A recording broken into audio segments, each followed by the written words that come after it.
In brief, the guidelines for today are that we have the top 6 presenters from the preliminary round competing in the finals.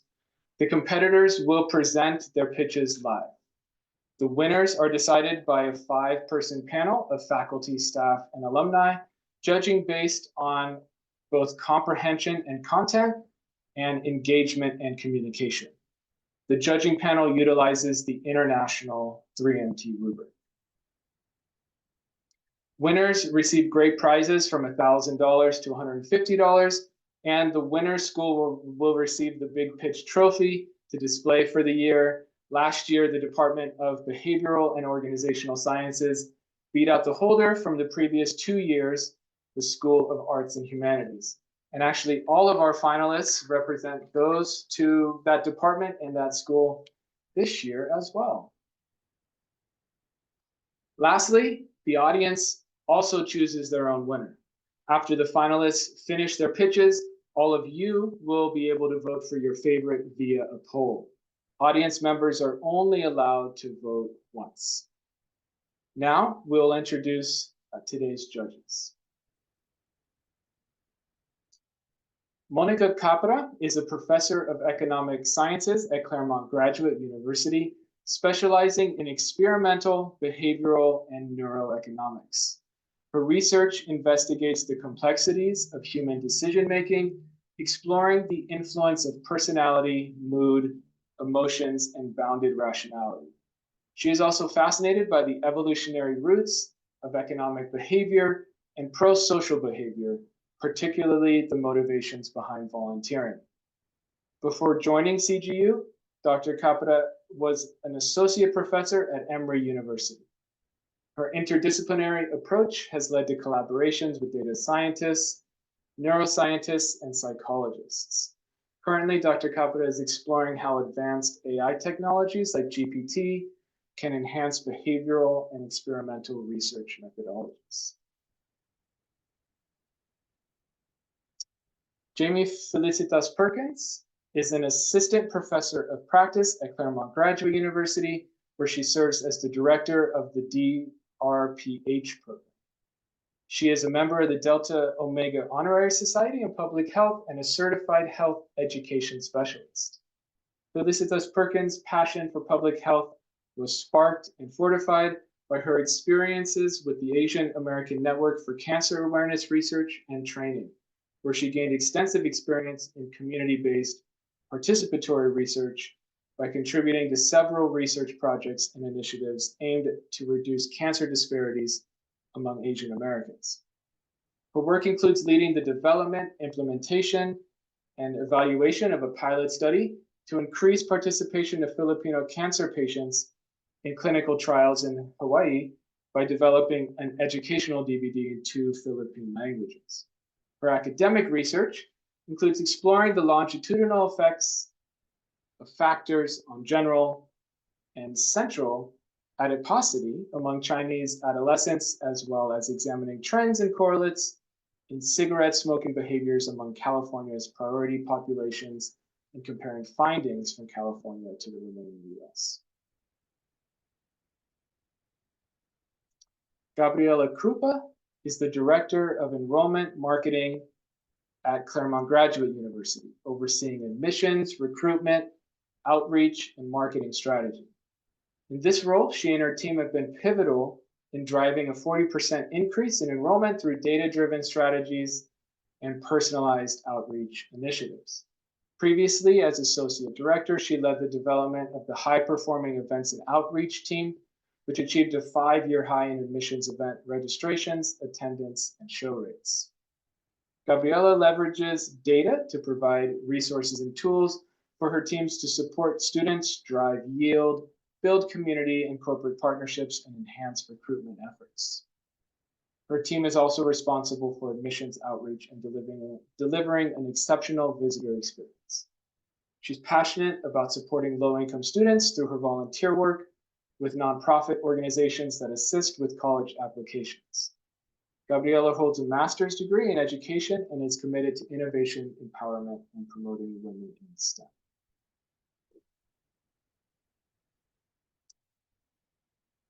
With professional experience as both a practicing attorney and a tenured professor in educational law and leadership, Annie Knox serves as the Associate Dean of Students and Title IX Coordinator. She is responsible for the Office of Disability Services, Title IX, student conduct, and Clery reporting. While much of her work includes issues of compliance and adherence to policy, she is driven by a commitment to student success. With a focus on self-reflective and equity-based leadership, Dr. Knox centers the Dean of Students' Office commitment to equity, diversity, inclusion, and wellness in her work with students.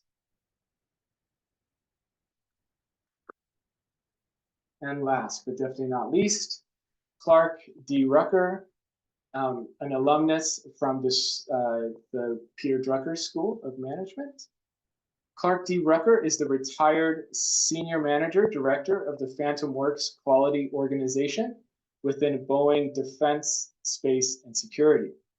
In this role, Rucker led the overall strategy, program integration, management, and personnel development of the Phantom Works Quality Organization across the Boeing Company.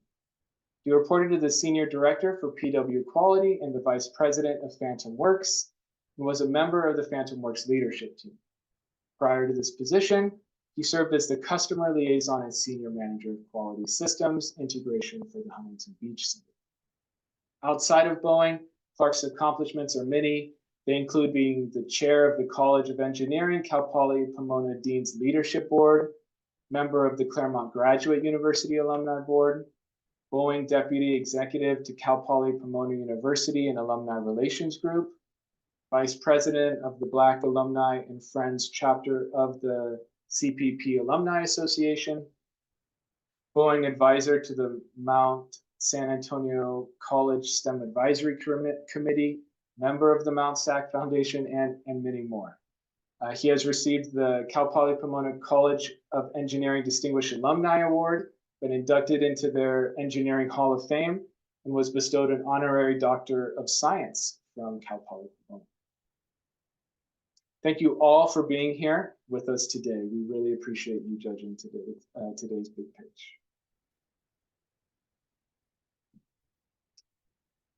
All right. Now's the time. Let's move to the finalists' presentations. Interestingly, in a different move than previous years, the order of presentations will actually be in reverse alphabetical order by the last name of each finalist. And here are our 6 finalists. I will introduce each before they present.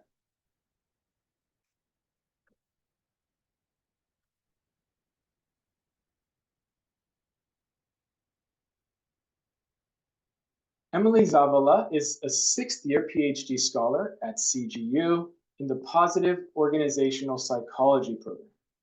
She received her MA in Positive Organizational Psychology and Evaluation from CGU and her BA in Psychology from California Lutheran University in Thousand Oaks. Emily's research is focused on increasing awareness about the consequences of working as a public safety telecommunicator, i.e. 911 operator and police dispatcher.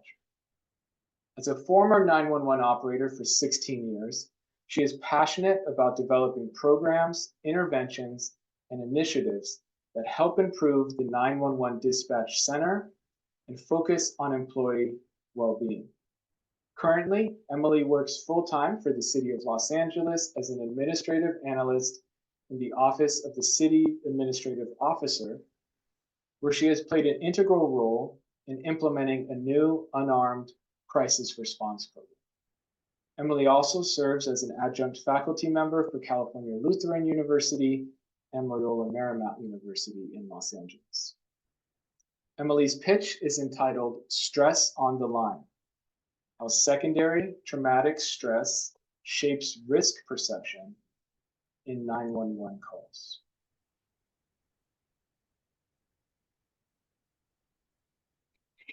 Each year, approximately 240 million calls are made to 911 in the U.S. Some 911 calls may require an officer to be dispatched to an incident.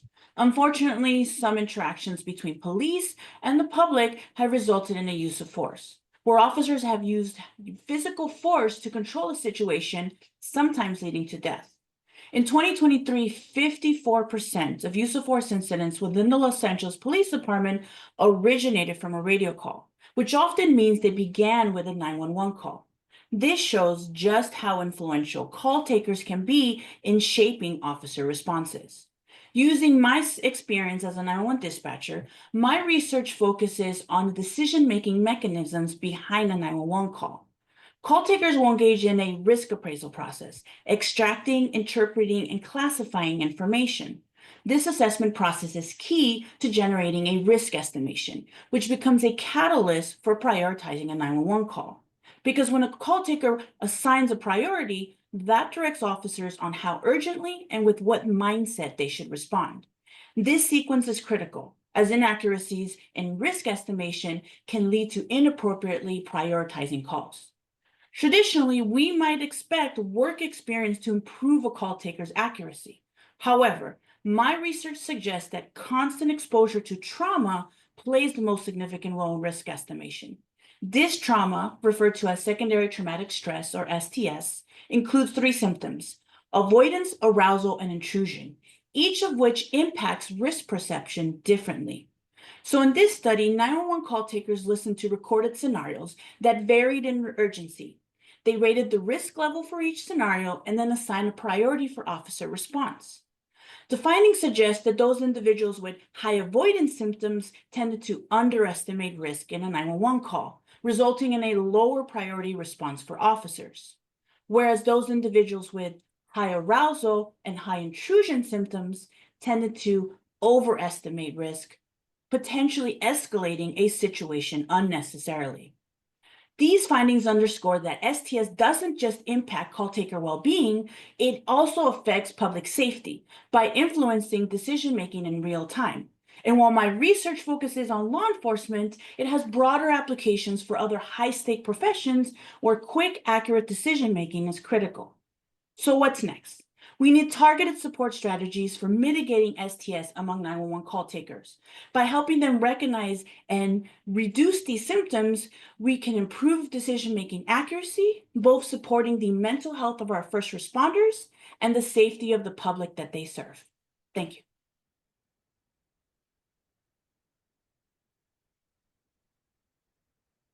Thank you, Emily.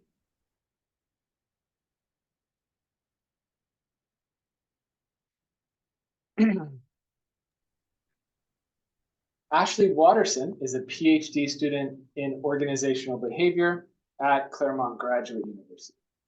Dedicated to advancing global leadership development, her research focuses on alternative pathways for cultivating global leadership mindsets and behaviors through the experiences of multiracial leaders.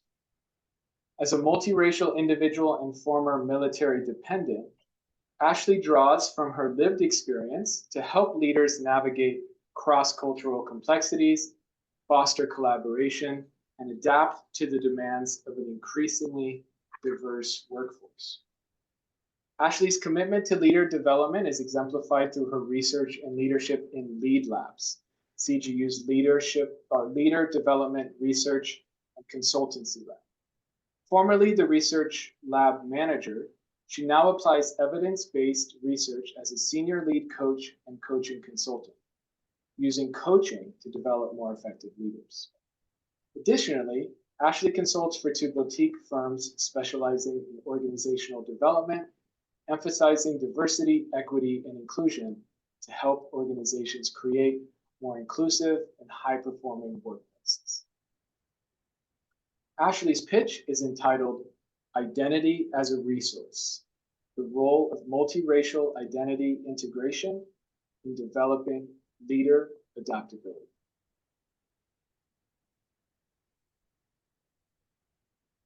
My son loves Miles Morales, the multiracial Black and Puerto Rican Spider-Man. Not just because he swings through the city fighting crime, but because he looks like him, fro and all. Seeing a superhero who reflects his multiracial identity means more to him than he realizes. But as his mom and a researcher, I know something he does not. Miles has more superpowers than he thinks. and one of his greatest, adaptability. Today, in the global economy, leaders face constant change. They need to adapt to different cultural spaces, expectations, and behaviors. But where do we learn adaptability? Who already has this superpower? The answer is closer than we think. The multiracial population, those who identify with 2 or more races, has grown from 3 to 10% in the last 20 years in the United States. That's more than 33 million people who every day must navigate different cultural spaces, expectations, and behaviors.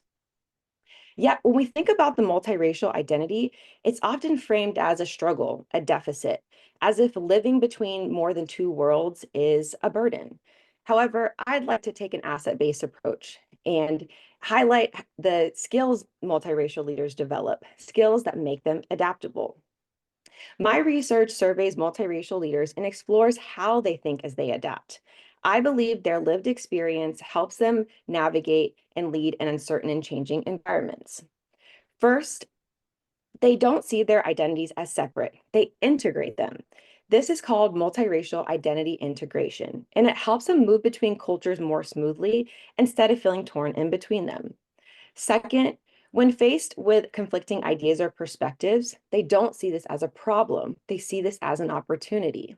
This is known as a paradox mindset, which allows them to hold multiple perspectives at once and find creative solutions.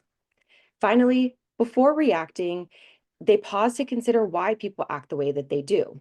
This skill, called attributional complexity, helps them see beyond surface level behaviors and understand different viewpoints. My study suggests a paradox mindset and attribution complexity help explain how identity integration shapes leader adaptability and whether multiracial leaders use this way to help them shift their mindsets and behaviors in any situation.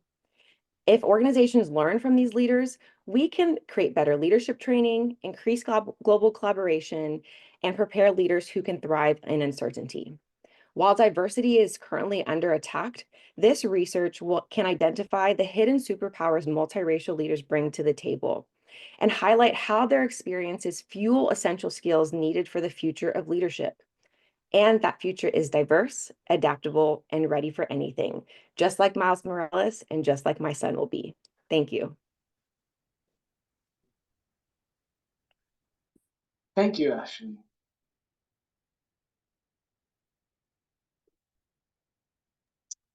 Christina Schwartz is a doctoral student in the Positive Developmental Psychology program at Claremont Graduate University.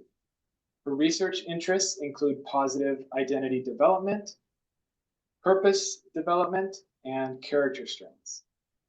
She is especially interested in how these constructs develop during young adulthood and emerging adulthood. Her hobbies include pickleball, hiking, and video games. Christina's pitch is entitled From Strength to Purpose, Exploring the Relationships Between Character Strengths and Purpose in Life.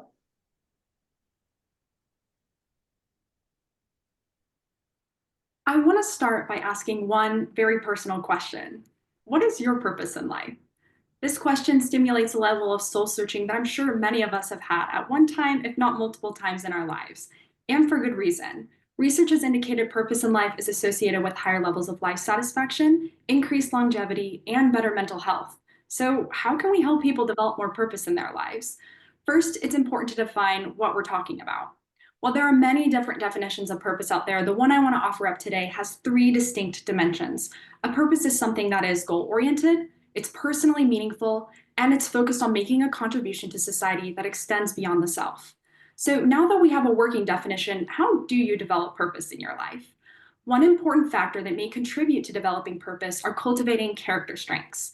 Character strengths are defined as positive parts of one's personality that impacts how an individual thinks, feels, and behaves. In this study, we conducted an online survey with a little over 9,000 participants from around the world to explore which character strengths are most strongly related to each dimension of purpose and why. To answer these research questions, multiple regression was used to test 24 different character strengths and their relationship to each dimension of purpose, as well as an overall purpose score. Qualitative analyses were then used to examine quotes that explained why respondents felt these character strengths were important for purpose. So what were the findings? Many different character strengths were positively linked to purpose dimensions. However, there were a few character strengths that held stronger relationships to purpose dimensions than others. Spirituality was the top character strength for the overall purpose score, the personal meaning dimension, and the beyond the self dimension. Many participants explained that they tied spirituality to their faith. They mentioned that commitment to this faith gave them direction to make serving others a purpose in their lives, which simultaneously made life more meaningful to them. We also found hope was the second top character strength for the total purpose score, the goal-oriented dimension, and the personal meaning dimension. Respondents explained that seeing others achieved helped them to stay hopeful and inspired them that they could overcome challenges to pursue their goals. It also reassured them that they have the power to make a positive change in the world. Lastly, love of learning was a third top predictor for both the total purpose score and the beyond the self dimension. Participants noted that their love of learning helped them personally grow and better understand their lives. Love of learning also helped them learn how to love and care for others better. Taken together, this mixed method study indicates that character strengths of all kinds are one important factor for developing distinct facets of purpose. However, spirituality, hope, and love of learning seem to come out on top as the character strengths that have some of the strongest positive relationships with cultivating unique dimensions of purpose. By honing our strengths, we can lead more purposeful lives, which is a sure way for all of us to experience all the benefits a fulfilling life has to offer. Thank you. Thank you, Christina.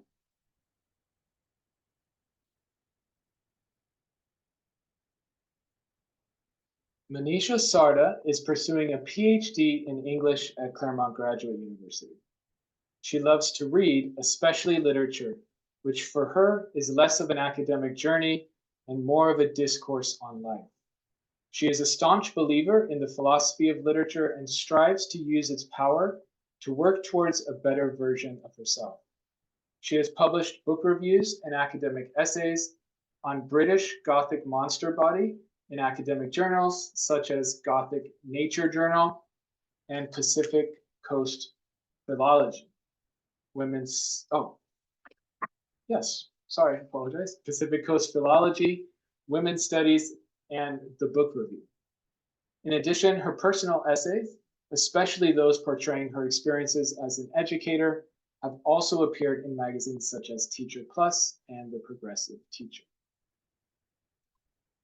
Manisha's pitch is entitled Dante's Bodily Fatigue, a text of cosmic angst in Dante's The Divine Comedy.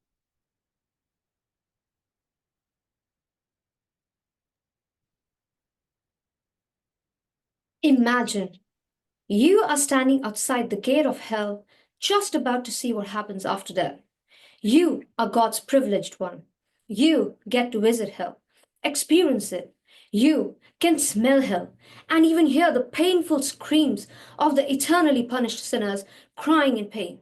Some of them are boiling in blood. Some are suffering the burns of fireballs that endlessly hit their bodies, while some are having the internal organs ripped apart continuously.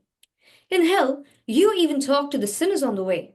There are instances when stories of sin affect you so much that you faint. Your body reacts to the heinous sins committed by the sinners as you empathetically watch the horrific ways in which they are punished. This is the interest of my research that focuses on the idea of how the physical human body reflects a cosmic connection between itself and all of humanity, in particular reference to Dante Alighieri's poem, The Divine Comedy. In this poem, the mortal character named Dante himself gets the privilege to visit hell and paradise. But as he walks through hell, he feels tired, sometimes so tired that he actually faints.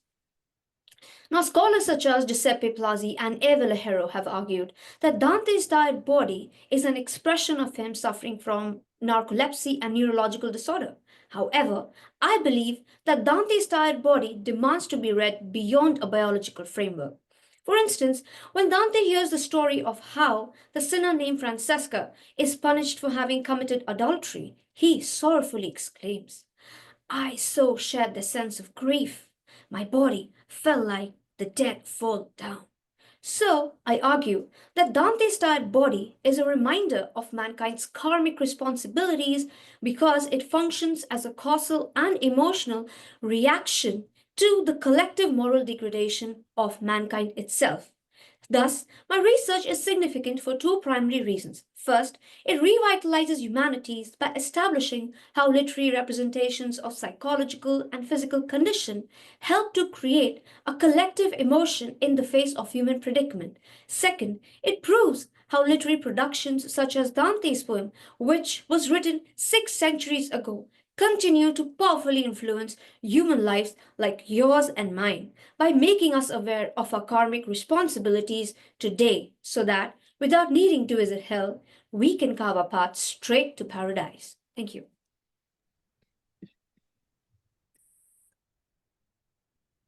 Thank you, Manisha.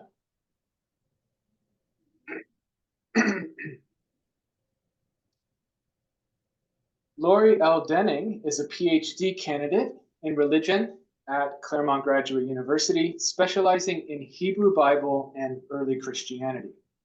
She explores how the literary structures of ancient texts shape meaning, influence interpretation, and engage readers across time.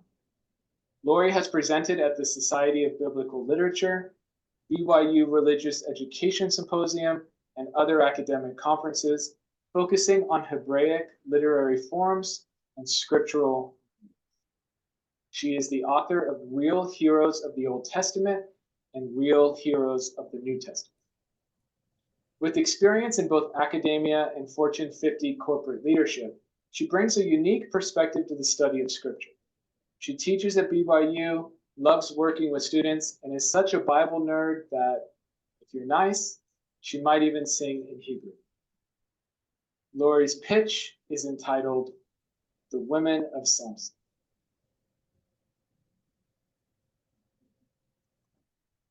Samson, he's an incredibly memorable figure in the Bible. With surreal strength, he tears a lion apart with his bare hands.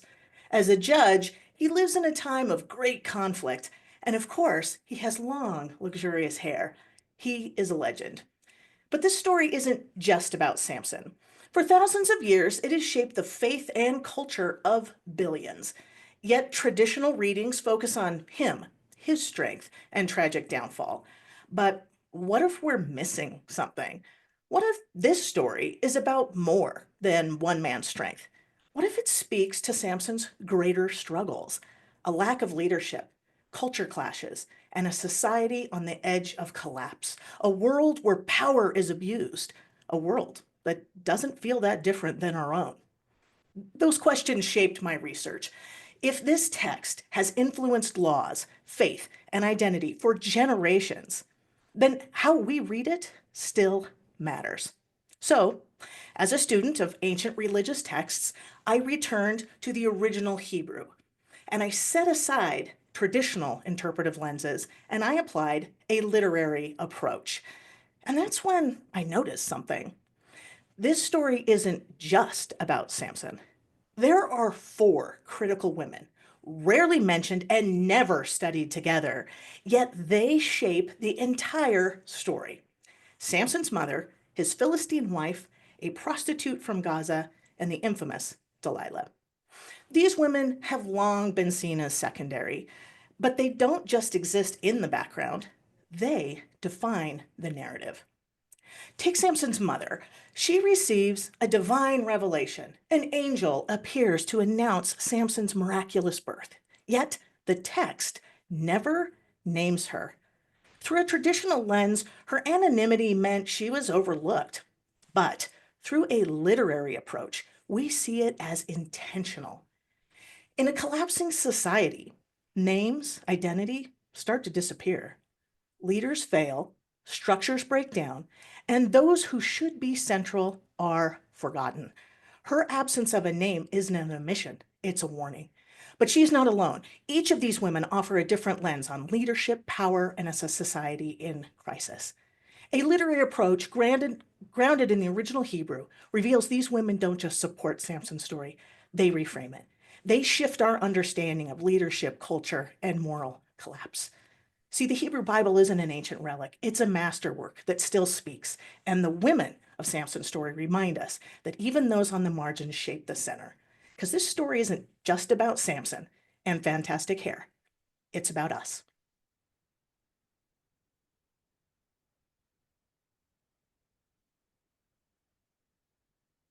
Thank you, Lori. And our final presenter today, Michelle Blaya-Burgo, is a first-generation international PhD student in applied social psychology at CGU. She is a member of the Social Identity Lab at CGU and the Conflict and Human Security Research Group at the University of Cordoba in Spain. Her research examines the psychological and social factors that contribute to radicalization and violent extremism, with a particular focus on social identity.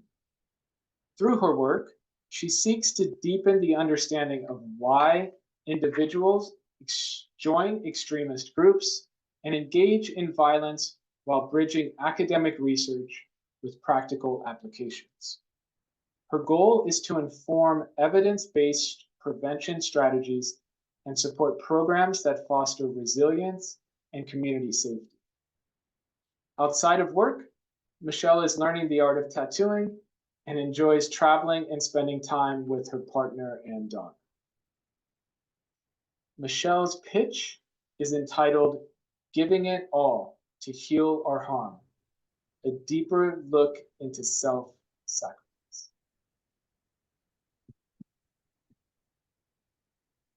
Imagine a belief so strong that it outweighs your survival instinct. Think of martyrs who have given their lives for faith, activists sacrificing safety for justice, and health professionals who risk their lives to save others. These are examples of altruistic self-sacrifice that we rank top tier, celebrate, and even sanctify. But we also have the negative extreme, when strong beliefs lead to extreme violence. Smaller self-sacrifice also exists in our daily lives. Think donating money not only for tax benefits, volunteering, or participating in a protest for a cause. Self-sacrifice drives some of the deepest human behaviors, from heroic bravery to destructive choices. But why do some people sacrifice even their lives for reasons that may seem irrational to others? My research explored this question.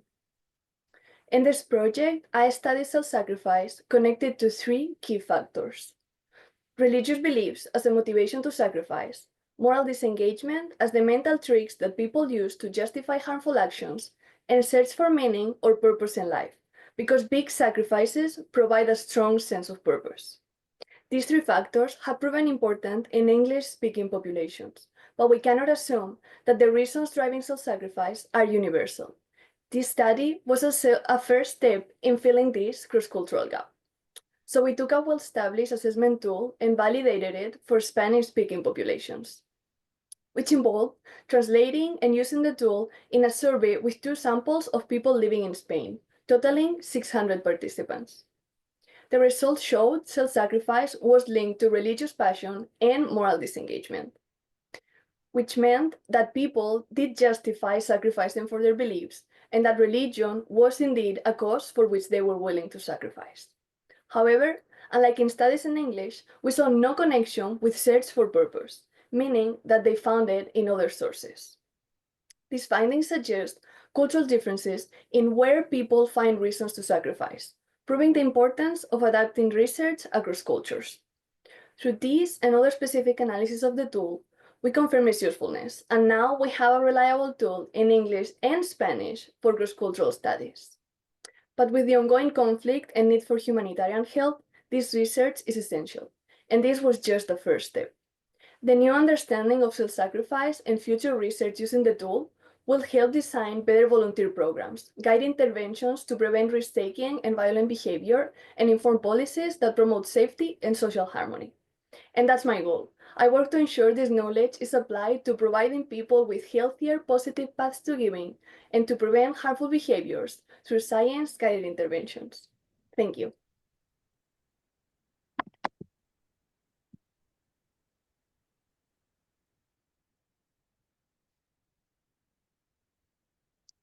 Outstanding job, everyone. All 6 finalists, you all did an absolutely amazing job. Congratulations.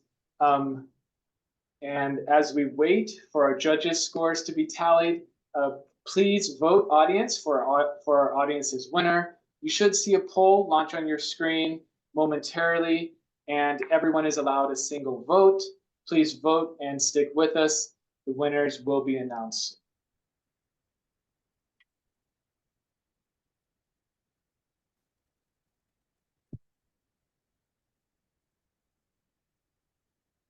Oh no, where'd the music go?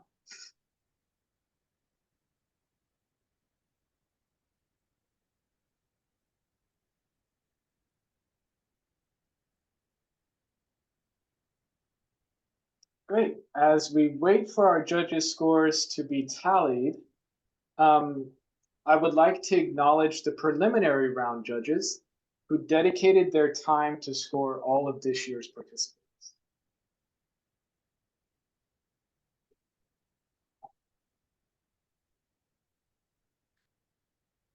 Joanna Abdallah, Associate Director of Student Life and Student Services. Josephine Damgard Poo, Program Coordinator for the Center for Information Systems and Technology. Lisa Flores Griffith, Director, Academic Affairs Administration.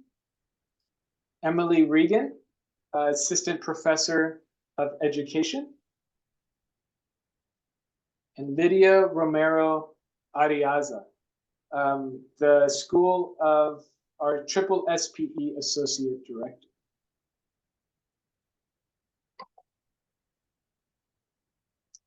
I would also like to thank writing consultant and doctoral student in Cultural Studies, Gangju Cha, for her invaluable role in organizing today's event.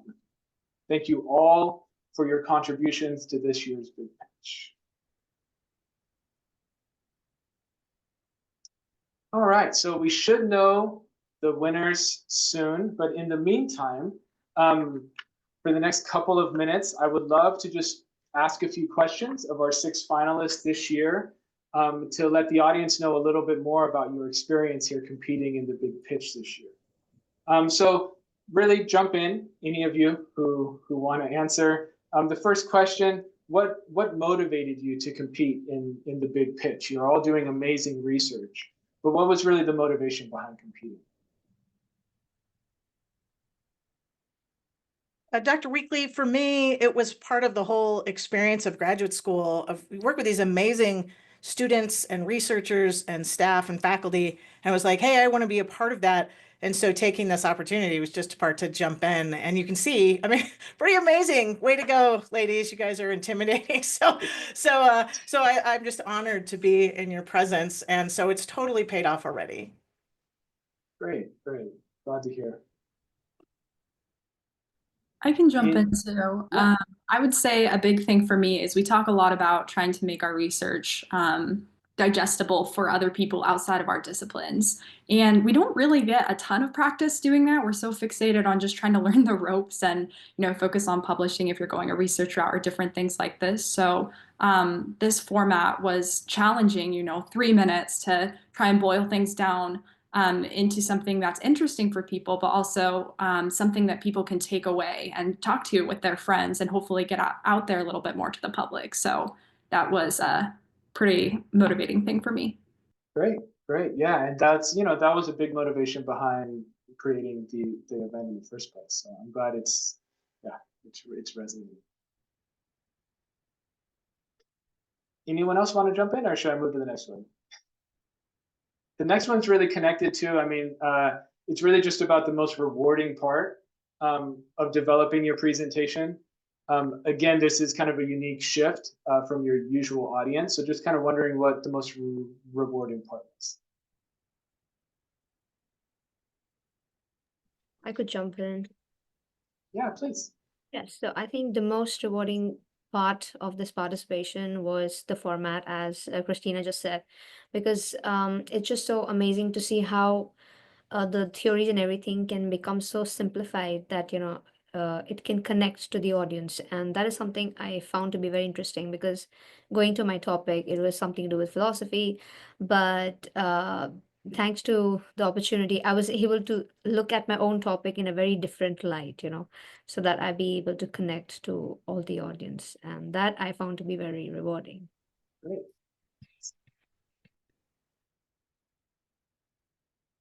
Anyone else? I can share too. I feel like also bit of giving back to CGU and the community, because we're doing this work, and like even if it's not done with people at CGU or through CGU, we're here and we're learning so much. And a lot of what I put, for example, into this work, I learned it here. So giving it back, explaining what I've learned, what I've done, what I'm doing, and sharing it with others, I feel like that's always awesome. Yeah, so connectedly, would you recommend it then to others, given your experience so far? Ashley, I'm sorry, I just saw you unmuted. That's okay. It's related. I think I would highly recommend it. I would say don't be afraid to do it. I think when people see it, I know when I initially saw the opportunity to do the big pitch the last few years I've been at CGU, it's not something that I even considered. But when I think about how important it is for me to share research that I believe is novel, that people are not currently, studying or paying attention to, wanting to make sure that we can share with others, and really connecting it to how it can help organizations, how it can help people. I think specifically being an organizational behavior PhD student, we really want to make sure that we can align and tie what we're researching to practice. So that's also what I find really rewarding in this experience, is being able to think about my research in that way, and it having an impact on not just individuals, but also on organizations.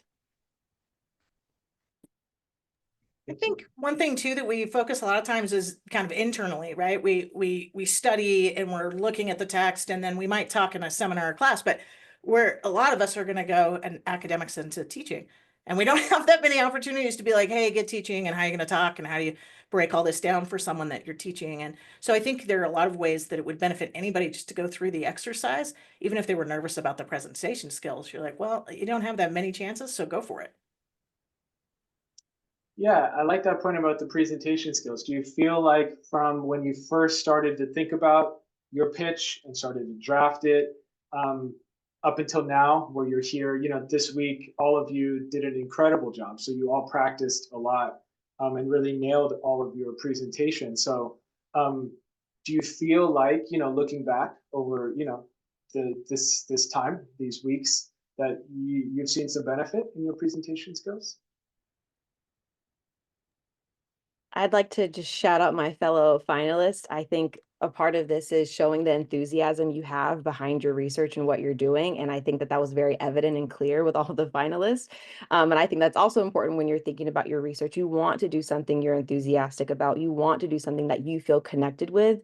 And so I just applaud everybody. I believe you could feel that commitment to the research and enthusiasm about what we're studying. So kudos to everybody.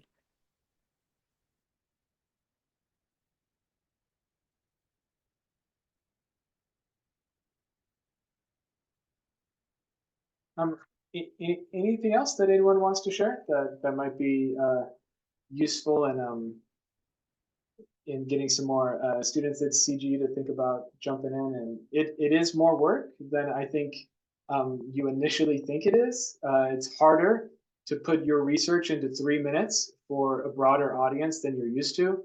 And so I know that it takes a certain amount of dedication and work to do it in the first place. But yeah, I would love to hear a little bit more, to maybe see if anyone has any thoughts about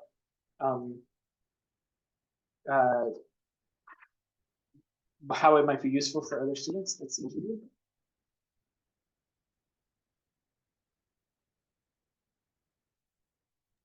I can jump in. Yeah, I think Please, it's a really interesting format to be able to practice presenting in. And that was one of my biggest challenges, is even presenting wise, I'm used to having people in front of me to kind of base my enthusiasm off of. You can kind of shift your focus and it allows it to be more natural. Whereas you're trying to focus on a camera And, I'm like, am I smiling too much because I'm trying to overcompensate because I can't respond to people's faces in the audience? So I think that's a really unique dynamic of being able to present, it's one thing in person with people, but also to practice, with a camera, understanding that your facial expressions are going to look different on camera versus in person. And so I think having that practice is really beneficial, just so you can operate in different modalities if it's required of you. Thank you. Thank you. That's a great point. Yeah, it's still a very important skill, right? And it is a very different style of presentation. So, yeah, that's another way that there's a great benefit too. Well, I have the results. So our scores have been tallied. We have our winners. Once again, I just really want to thank all of our student presenters across the board, preliminary round, and our finalists. Thank you to all of our judges and to all of you here watching as well. All finalists will receive at least $150 prize for making it this far. And we'll start with the audience's choice winner. So the audience's choice winner with a $250 prize is Ashley. Congratulations. Moving to third place with a $250 prize is Manisha, third place. Congratulations. All right, and second place with a $500 prize is Christina. Christina, second place. Congratulations. And first place with the $1,000 prize, first place is Lori. Lori, first place. You're the winner. You have to unmute. Oh, you guys, that's awesome. Thank you. Especially considering who you guys were. I'm so intimidated to listen to your things, and I cannot wait to read your research in real life. Thank you. Yeah. Thank you, everyone. Thank you. I'm honored. Thank you.